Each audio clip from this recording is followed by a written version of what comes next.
లోకేష్ కూడా ట్వీట్ చేశారు కదా మార్నింగ్, బ్రెజిల్లో అవినీతి జరుగుతుంది, దానికి వైసీపీ ముఖ్య నేత కుటుంబ సభ్యులు ప్రమేయం ఉందనే విషయం నేను గతంలోనే చెప్తాను, ఇప్పుడు రుజువైందని ఒక ట్వీట్ కూడా చేశారు, వీడియో కూడా ట్వీట్ చేశారు. ఎల్లో మీడియా చౌకబారు ఏదన్నా థర్డ్ రేట్ కూడా కలగ అంతకంటే హీనమైన స్థాయి ఎవడన్నా ఉన్నాడంటే అతనే లోకేష్ అనుకుంటా. లేకపోతే దేనికి ట్వీట్ చేస్తున్నాడో తెలియదు, అసలు ఎందుకు చేస్తున్నాడో తెలియదు. ఏమన్నా మోకాలకు బట్టతలకు సంబంధం ఉందా? బ్రెజిల్ ఎక్కడో దాంట్లో దేశం ఉందంటే ఎప్పుడో సాయిరెడ్డి ఏదో అక్కడ బ్రెజిల్ ప్రెసిడెంట్ గురించి ఇచ్చేసాడని ఇంటర్నేషనల్ దీంట్లో ఎక్కడైనా గ్యాదరింగ్ లో కలిసింటారేమో తెలియదు, ఏదో ఉంటే అతను చెప్తాడు. కానీ ఈ రోజు జరిగిన దాంట్లో ఈ కంటైనర్ లో వచ్చిన దాంట్లో దొరికిన దానికి సంబంధించి ఎవరు దీని వెనక ఎవరెవరు ఉండే అవకాశం ఉంది, ఆ కంపెనీ కాన్షియస్ గా చేసిందా అనేది తేలాల్సి ఉంటే అప్పుడు సహజంగానే కంపెనీ ఎవరిది అనేది చూస్తారు. అది చూస్తే సహజంగా మొత్తం ఎవరు అనేది కనపడుతోంది. దగ్గరి బంధువులు, కుటుంబ సభ్యులు, లేదా వీళ్లతో కలిసి ఎప్పుడు తిరిగినట్టు ఆ ఫోటోలు అన్ని బయటకు వచ్చాయి. ఈ గ్రూప్ తో ఈవెన్ చంద్రబాబు నాయుడుతో ఉండేవాళ్ళు ఆయనతో ఉన్నారు. ఆ గ్రూప్ కు సంబంధించిన వాళ్ళు ఎవరు రెగ్యులర్ గా కలుస్తారో వాళ్లే ఆ కంపెనీల్లో ఉన్నారు. ఇది సహజంగానే వాళ్ళ మీదకే పడుతుంది. పడడానికి కూడా అవకాశం ఎందుకుంది? అలాంటి ఆలోచనలు చేసే లక్షణం కూడా చంద్రబాబు నాయుడుకు ఉంది కాబట్టి తప్పుడు దారిలో ఎట్లా అధికారంలోకి రావాలని చూస్తారు కాబట్టి వాళ్ళ మీదకే వస్తుందనే దాన్ని ప్రియంప్ట్ చేయడానికి ఉల్టా మా మీద దాడి చేస్తున్నారు. లోకేష్ చేసినా చంద్రబాబు నాయుడు చేసినా అదే ఉద్దేశంతో చేస్తున్నారు. ఆ స్థాయి నిజంగా ఆ స్థాయికి రావాలనుకున్న వాళ్ళు చేయకూడని పని చేస్తున్నారు. వాళ్ళు అంటే వాళ్ళకి ఈ జన్మలో ఈ రాష్ట్రంలో ప్రజలు అవకాశం ఇవ్వలేదని తెలిసిన తర్వాత వచ్చే డెస్పరేషన్ లోనే ఇలాంటి కామెంట్స్ చేస్తున్నారని మేము అనుకుంటాం. సార్ అంటే వైసీపీ ఓడిపోతున్నాం అని అర్థమైంది, అందుకనే ఆఖరి నిమిషంలో ఈ చీకటి మాఫియాలు రెచ్చిపోతున్నప్పుడు లోకేష్ అంటున్నారు. ఇది ఏం చెప్పాలి, మేమేమో పాజిటివ్ అజెండాతో పోతున్నాం. జగన్మోహన్ రెడ్డి గారు ఇలాంటి పొద్దుబోని మాటలు కానీ, లేకుంటే ఉబుస్పోక మాటలు కానీ, లేకుంటే ఫ్యాక్ట్స్ చేతిలో లేకుండా నోటికొచ్చిన మాట కానీ ఎప్పుడన్నా చేశారా? రాష్ట్ర ప్రజలు ఇది చూస్తున్నారు, అది చూస్తున్నారు, మీ మీడియా కూడా చూస్తోందిగా, ఇది చూస్తున్నారు. ఒక పార్టీ అధ్యక్షుడిగా, ముఖ్యమంత్రిగా జగన్మోహన్ రెడ్డి గారు ఇంతకుముందు ప్రతిపక్ష నేతగా అయినా సరే పార్టీ పెట్టినప్పటి నుంచి ఇలాంటి అడ్డగోలు కామెంట్స్ చేయడము, ఈవెన్ ఆయన ఏ పత్రిక అయితే పెట్టారో సాక్షి, దాంట్లో అడ్డగోలు ఊరక రాయడము ఊసిపోక ఆధారం లేకుండా ఎప్పుడన్నా జరిగిందా? ఆయన ఎప్పుడు కామెంట్ చేయట్లేదు, ఫ్యాక్ట్స్ ఉంటే దాని మీదే మాట్లాడుతున్నారు. ఇప్పటికీ అదే చేస్తున్నారు. వీళ్ళు ఎప్పుడూ కూడా తండ్రి కొడుకులు, వాళ్ళ టీం కింద ఎవరో కార్యకర్తలు కాదు, వీళ్ళే ముందుండి అబద్దాలను వండడము, ట్విట్టర్ ప్లాట్ఫామ్ గానో ఇంకో దాంట్లోనో ఇంటర్నెట్లోనో రోజు ఊకదంపుడు, మరుసటి రోజు అది అబద్దం అని వెళ్ళాక చేతులు దులుపుకొని దాన్ని పట్టించుకోకుండా వాడడం. మీకు 100,000 కనపడతాయి. మొత్తం ప్రచారం కానీ, వాళ్ళ రాజకీయ వ్యవహారాలు కానీ, వాళ్ళ విధానాలు కానీ అన్నీ ఏంటంటే అబద్దాలతో వండడం, దాన్నే 10 సార్లు 100 సార్లు చెప్పడం, అదే నిజమని వాళ్ళు నమ్మడం, అదే నిజమని ప్రజలు నమ్మించాలని చూడడం. గంజాయి అయినా, ఇసుక అయినా, ఇంకోటైనా వాళ్ళు ఏదన్నా ఈరోజు అంటున్నారంటే ప్రతిదీ కూడా వాళ్ళకు చెప్పుకోవడానికి ఏమీ లేక, మాకు చెప్పుకోవడానికేమో చాలా ఉన్నాయి. అందువల్ల పాజిటివ్ అజెండాతో మేము పోతున్నాం. మీరు ఈ మధ్య సిద్ధం సభలు చూసినా, రేపు జగన్మోహన్ రెడ్డి గారికి జరిగే సభలు చూసినా, మా నాయకుల ప్రచారం చూసినా మేము చేసినవి చెప్తున్నాం. మీరే గమనించండి, ఆలోచించండి. రాజకీయ పార్టీ మేము చేయాలనుకున్నవి, చేసిన పనులు చెప్పాలనా?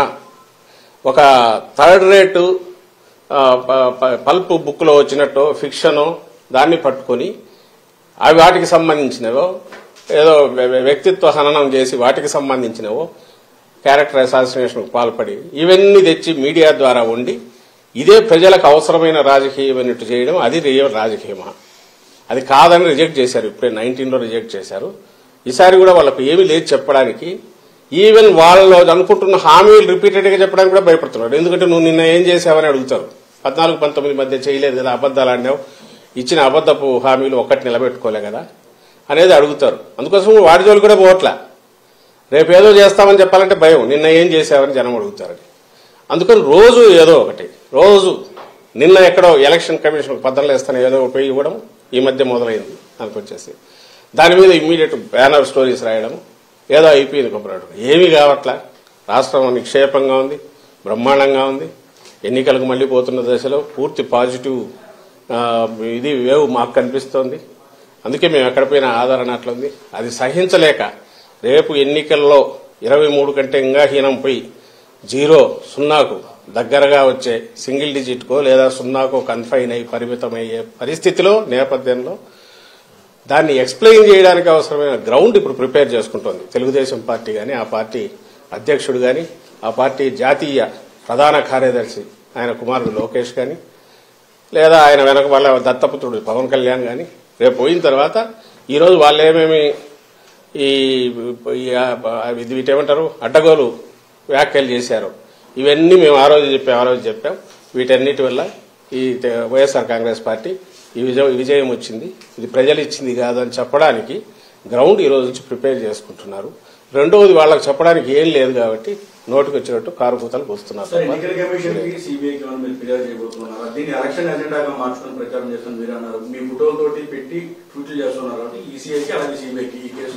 అన్ని కన్సర్న్ ఏజెన్సీస్ అన్నిటికీ ఎన్నికల వాతావరణం వచ్చింది కాబట్టి సహజంగా ఎలక్షన్ కమిషన్ ఆధీనం లేక అన్ని వెళ్ళే కాబట్టి వాళ్లకు ప్రెస్ కౌన్సిల్కు ఇంకా ఇంక్లూడింగ్ సిబిఐకి ఇంకా కన్సర్న్ ఏజెన్సీ అంటే అన్నిటి కూడా రిప్రజెంటేషన్స్ మా పిటిషన్లు వెళ్తాయి. ముందు ఈ తలనొప్పి ఏదో అది తేలాలి, అది ఖచ్చితంగా నీడియల్ ఆఫ్ సస్పిషన్ కాదు, బలమైన ఇదే ఆధారాలతో చంద్రబాబు నాయుడు కుటుంబము లేదా ఆయన వదినకు సంబంధించిన కుటుంబము వాళ్లకు లేదా టీడీపీ యాక్షన్ ప్లాన్ ఈ ఎన్నికల్లో ఎట్లా అడ్డదారులు ఇది చేయాలనుకున్న దాంట్లో దీని రోల్ కూడా ఉండే అవకాశం ఉంది కాబట్టి ఈ కంటైనర్లో ఉన్న డ్రగ్స్ కూడా దాని పర్పస్ కోసం వచ్చిందని మేము గట్టిగా అనుమానిస్తున్నాం కాబట్టి ఆ దిశగా ఇన్వెస్టిగేషన్ జరగాలి. ఎలక్షన్ కమిషన్ కూడా కాగ్నిజెన్స్ లేక తీసుకోవాలని కోరుతాం. అట్ ది సేమ్ టైం దాని పని అది జరుగుతుండగా మా పాజిటివ్ అజెండాతో మేమైతే ముందుకెళ్తాం. వాళ్ళ మాదిరి రోజు కుట్టాడితే ఆ రోజు కుట్టేసి అయిపోయింది, మరుసటి రోజు ఒకటి ఎట్లా ఎన్నికల వరకు ఇట్లా లాక్కుపోయి అడ్డదారుల్లోనో బయటపడాలని లేక మాది మేము చెప్పుకోవడానికి కానీ ప్రజలను కన్ఫ్యూజ్ చేసే చెప్పుకోవడానికి అవకాశం లేకుండా టైం లేదు, దానికి స్పేస్ లేకుండా ప్రజలను కన్ఫ్యూజ్ చేసి ఆ దీంట్లో తమ పబ్బం గడుపుకోవాలని చూసే వారి ఆటలు సాగనివ్వమని ఖచ్చితంగా చెప్తున్నాం.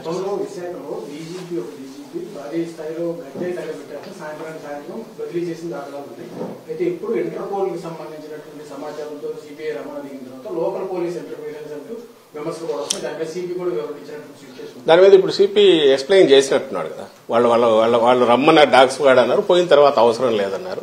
అది అవసరం లేదన్నారు కాబట్టి మేము వెనక్కి వచ్చామన్నారు. కానీ ఖచ్చితంగా ఒక సెంట్రల్ ఏజెన్సీ వచ్చిన తర్వాత లోకల్ పోలీస్కి ఇన్ఫర్మేషన్ ఏదో ఒకటి ఇచ్చింటే వాళ్ళ రెండు ఏజెన్సీల మధ్య జరిగే ఇంటరాక్షన్ అవుతుంది. కానీ మీరు గమనిస్తే ఈరోజు ఈనాడు పేపర్లో రాశారు, అసలు తలాతోక ఉంది దానికి. ఆయన రామోజీరావుకు ఎప్పుడైతే మార్గదర్శి మొత్తం ప్రజల సొమ్ముతో అక్రమంగా పెట్టి నడుపుకొని ఆ రాజ్యం అవినీతి రాజ్యము లేదా ప్రజల సొమ్ముతో ఆయన దందా చేస్తున్నది మార్గదర్శి అని బయటపెట్టి కేసు ఇదైనా వచ్చి ఇంకా మనిషి గంగబెర్రులు ఎత్తిపోయి ఏం రాస్తున్నారో తెలియకుండా అసలు చంద్రబాబు స్కామ్లు కూడా బహుశా మేము జగన్మోహన్ రెడ్డి గారు వైఎస్ఆర్సీపీ అయినా అంటాడేమో, ఆయన స్కిల్ దాంట్లో ఇంకోటైనా లేదా అసలు చంద్రబాబు అనే క్యారెక్టర్ వెనక కూడా మేము ఉన్నా అంటాడేమో తెలియదు. అసలు ఏమన్నా అర్థం ఉంది? అక్కడ వైజాగ్ దాంట్లో పడితే ఇమ్మీడియట్ వైసీపీ నేతలు పోయి దాన్ని అడ్డుకోవాలని చూస్తారు. ఎవరు మరి పేరు రాయొచ్చుగా, ఆధారం లేకుండా ఎట్లా నోటికొచ్చినట్టు రాస్తాడు దాంట్లో. అలాగే పోలీసులు వెళ్లి అడ్డం పడినారని ఎక్కడో రాయొచ్చుగా, దానికి ఎక్స్ప్లెయిన్ చేశారు కదా. ఇప్పుడు ఇది ఒక agency police, AP police it has its own ఇది ఉంది. అలాగే సెంట్రల్ ఏజెన్సీకి ఉన్న వాళ్ళ హక్కులు వాళ్ళ అధికారాలు వాళ్ళ ఉన్నాయి. సహజంగా లోకల్ దానికి ఇన్ఫార్మ్ చేసి ఉండొచ్చు, లేదా డాగ్ స్క్వాడ్కి సంబంధించి రమ్మన్నారన్నట్టు అది అట్లయినా జరిగి ఉండొచ్చు. బట్ ఏదైనా సరే పోలీస్ డిపార్ట్మెంట్ వాళ్ళ వర్షన్ ఏదో వాళ్ళు ఇచ్చుకుంటారు. బట్ న్యూస్ పేపర్గా ఈయన రాసేటప్పుడు ఈ రోజు వాళ్ళు చంద్రబాబు నాయుడు సాక్షాత్ చంద్రబాబు నాయుడు అన్నట్టు 19 వరకు ఒక 5 ఏళ్ళు ముఖ్యమంత్రి, అంతకుముందు ముఖ్యమంత్రిగా ఉన్న వ్యక్తి అంత క్యాజువల్ కామెంట్ చేస్తాడా? దాంట్లో ట్వీట్లో వీళ్ళు పోయి అడ్డం పడినారు, అలాగే ఎవరో పోయి ప్రెజర్ తీసుకొచ్చారని చేయగలరా? ఎవరైనా చేస్తారా? సిస్టమ్ మీద గౌరవం లేని వ్యక్తి అతను. తన అపోజిషన్ లో ఉంటే ఎంటైర్ లోకం అంతా చండాలంగా ఉంది, తన రూలింగ్ లో ఉంటే తను మాత్రం అప్పుడు బాగుంటాడు, తను ఎత్తిపోయే టైం కింద వాళ్ళ మీద నిందలేస్తాడు. ఇతని మాదిరి పంచాయతీలు చేసే లక్షణం జగన్మోహన్ రెడ్డి గారికి లేదు. మీరు గమనించారు, ఇక్కడ స్టేట్ లో ఆఫీసర్ల మీద దౌర్జన్యాలు జరిగినా గొడవలు జరిగినా తను పిలిచి పంచాయతీలు చేసిన ఏమంటారు ఒక చాలా లోకల్ స్థాయి, వీధి స్థాయి, కౌన్సిలర్ స్థాయి మనస్తత్వం కలిగిన వ్యక్తి చంద్రబాబు నాయుడు. అదే ఇది అందరికీ ఉందన్నట్టు చూపాలని చూస్తాడు. జగన్మోహన్ రెడ్డి గారు ఎప్పుడు అట్లా చేయలే. ఈవెన్ గవర్నమెంట్ లో ఉన్నప్పుడు కూడా స్టేట్ ఏజెన్సీలు కానీ సెంట్రల్ వాటికి సంబంధించి అయితే తను డైరెక్ట్ గానీ ఎవరి పని వాళ్ళది ఉంటుంది, వాళ్ళు చేసుకోవాలని గౌరవించే వ్యక్తి. ఇక్కడ కూడా అలాగే జరిగింది. ఒకవేళ నిజంగా ఎవరున్నారు చేశారని వీళ్ళు అంటే దానికి ఆధారాలన్నా చూపాలి. ఇదిగో ఈ కారణం వల్ల ఎట్లన్నాం, ఈ కారణాల వల్ల ఎట్లన్నాం అంటే ఆ డిపార్ట్మెంట్ ఎక్స్ప్లెనేషన్ ఇస్తుంది. ఆ డిపార్ట్మెంట్ దానికి సంబంధించి వాళ్ళ వర్షం చెప్పుకుంటుంది. అంతేగాని నోరుంది కదా, లేదా పేపర్ ఉంది కదా, లేదా నన్ను జగన్మోహన్ రెడ్డి గారు చేసినట్టు ప్రభుత్వం కదా సిఐడి కేసు పెడితే రామోజీరావు ఫీల్ అయిన ఆయన కొత్త రాసి నాకు సర్క్యులేషన్ ఉంది కాబట్టి జనంలోకి అది వేసేస్తే అబద్ధం కథంతా అది చదివి జనం అందరు నవ్వుతారంటే ఆ కాలాలు మారిపోయినాయి. ఇప్పుడు కాదు, ఎవరికి వాళ్ళకి తలకాయ ఉంది, జనం కూడా ఆలోచిస్తారు అనే ఇంగితం ఆ రామోజీరావు కానీ లేదా రాధాకృష్ణ గారి లేకపోతే చంద్రబాబు నాయుడు కానీ వాళ్ళందరికీ ఉండాలని కోరుకుంటున్నాను.